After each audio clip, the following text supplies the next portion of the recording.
is not unstoppable. Brothers and sisters, one of the most important truths to hold on to is that temptation is a persistent part of the Christian journey. Just because we're believers, it doesn't mean that we'll be tempted. Just because we're believers, it doesn't mean that we'll be perfect to live a perfect life. No, temptation will always come in different forms and in different ways. It's not a sign of weak faith.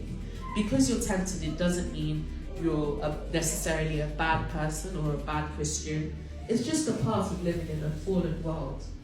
Even the most faithful believers are tempted daily in all sorts of circumstances, every single day.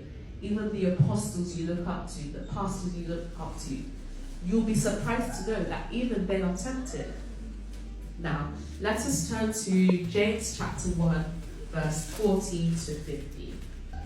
So James chapter 1, 14 to 15 says, "But every man is tempted when he is drawn away from his own lust and enticed.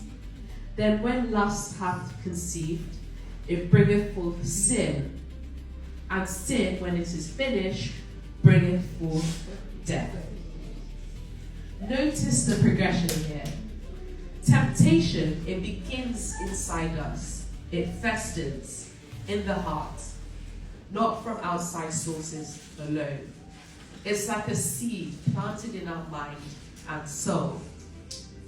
In the Bible, the phrase "dragged away by their own evil desire" shows that the root of temptation is fueled by our own inclinations.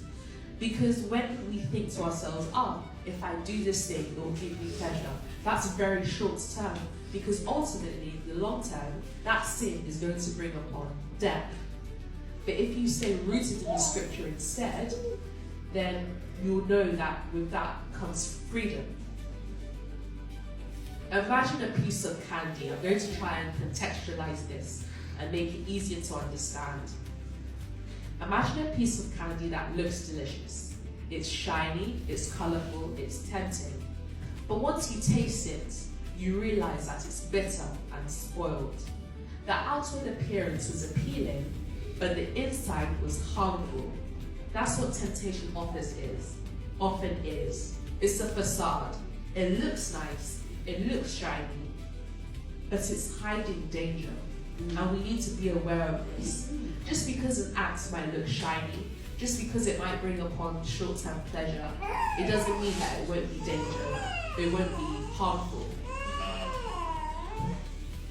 When we entertain or dwell on temptation, think about it, fantasize about it, or even try to rationalize it, say, but I can do this, if I do this, I'll just ask God for forgiveness.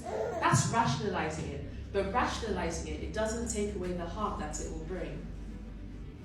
The verse in James warns us that sin begins when desire is entertained. It's like watering a seed. When you entertain it, you're watering it, you're giving it room to grow.